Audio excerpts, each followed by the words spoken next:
Hi, Tim Crosby here. I'm glad you're here. And today's topic seems to be a topic on a lot of people's minds here recently, and that is practicing, practicing. Often the question that I get asked is in the form of, how come I'm not making very much progress?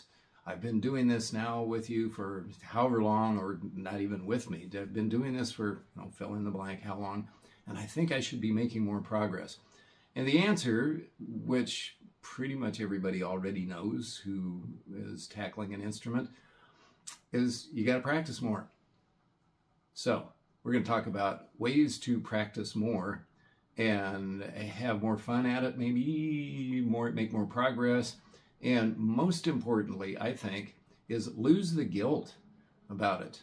Guilt is merely sort of a spiritual version of pain, which tells you that something you're doing causes you discomfort and gives you a clue that you should do something different. And so here's some things different. Top of my mind, as far as if you're having trouble finding time to practice or practicing regularly, and that's regularly is really important in practicing. And we'll talk about that more in just a minute. But finding the time to practice is often difficult. Most of my students are adults. We have lives, we have things to do, we've got stew to make, we've got sometimes babies to change, and things get in the way and we get distracted, and soon enough we're tired and it's time to go to bed, and you go, oh man, I didn't get a chance to grab my fiddle or my banjo or my whatever your instrument, guitar, fill in the blank. So the most important thing, I think, top of my head, is start out by identifying what is keeping you from practicing. And break it down into small little bits, because I think you'll discover, as I have numerous times in my life, that what seem like these big barriers turn out to be just little chalk stones that you can move out of the way or go around or step over. And sometimes there's a bunch of them all lined up, but take them one at a time. Here's an example from just last week. One of my students said, he started out by saying, I feel sleep deprived and I'm just not playing my banjo enough. And he said, but I figured out what it was. Mostly my wife goes to bed earlier than I do, and we live in an apartment, and I don't want to wake her up. I don't want to disturb the neighbors. And what I typically do after she goes to bed, I like to watch the replays of sports ball on TV, and I get really into it, and pretty soon not only have I not played my banjo, but now it's way past my bedtime and I don't get enough sleep because I got to get up and go to work in the morning. So we broke that down into pieces. So let's start with the make too much noise. With a banjo, it's pretty easy to make it quieter. How do you do that as a banjo player? Well, if you have an open back banjo, stuff a dish towel or a throw pillow or something in the back of it and jam it in there and see how quiet it suddenly gets. Fiddle is another one of those fairly loud instruments. You don't have to spend a lot of money on a quiet fiddle that plays through your headphones, although that's a way cool example. Take a couple of clips, like bulldog clips, old-fashioned, clothespins are really good, and clip them on the bridge, and it'll quiet your fiddle way down. So look for things like that. If it's too loud, you don't want to disturb the neighbors, problem solved. What about, you get distracted and go off and do other things? This gets back to regular practice. It takes sometimes takes some thinking to pick a regular time, sometime during the day. Some people, it's the morning, like first thing in the morning, we make a cup of coffee or a cup of tea and sit down with your instrument for a little while. Some it's later in the evening. Find a time, and here's the trick. 5 minutes. Almost anybody can find 5 minutes to do something every day, or like 5 days a week or something like that, but regularly every day, pretty much every day. It's a trick because once you get your instrument in your hand and you say, I'm going to do 5 minutes, you'll look at the clock and 15 or 20 has gone by. Oh no, you've practiced too much. You see where I'm going with this. So Figure out what it is that's blocking you from practicing every day. Solve those little problems. Usually they're little practical problems. You can figure it out.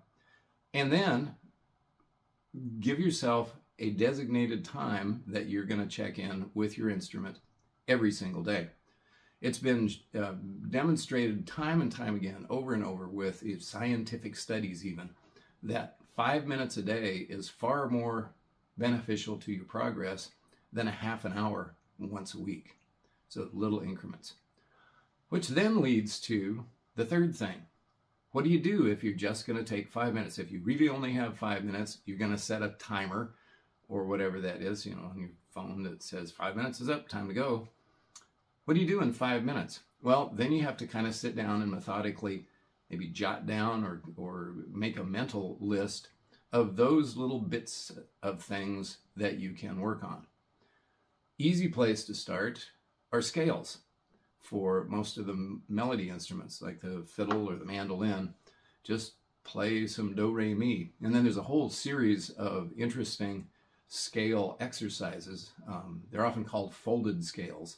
You'll find them in instruction books and such like that. And they're hugely beneficial because they work out your fingers, they work out your brain, they give you the landmarks on your instrument that you're going to need to know for the rest of your playing life. And you can do scales for 5 minutes every day and start to make huge progress. I speak from experience on that one. Okay, you get bored doing scales. Well, you've got a song that you're working on. Break the song down into bits and say, okay, this week for the next 5-minute sessions, I'm going to learn the first phrase of that song. Maybe it's the chords on the guitar. I'm going to learn the first 3 or 4 chords in that song. Or if you're a singer and a player, learn the first line of the verse or learn the verse. It'll 5 minutes a day, 5 days, you'll have the first verse easily learned, easily memorized. Again, you see where I'm going with this. Break things down into small bits. Make a list of the things, mental list, written list on your phone, however you make lists, and then do it in a regular, systematic way. Oh, back to the guy that watched his sports ball. I said, as a suggestion, what if you had your banjo out and before you reach for the on button on the television, you say, I'm going to play my banjo for 10 minutes, and then as a reward to myself, then I'll turn on the sports ball. I'm still waiting to find out if that worked because that has been very recent and we'll see how it worked out for him. So figure out what's wrong, solve it, make yourself a regular schedule and make it easy to stick to. Give yourself some rewards, whatever. You'll find that the practicing becomes its own reward. And then take little bits of things that you can work on for your 5-minute or 10-minute daily sessions. It's not magic, but it works really well. So hope it works for you and it's helpful for you. I'm Tim Crosby. Glad you're here. See you next time.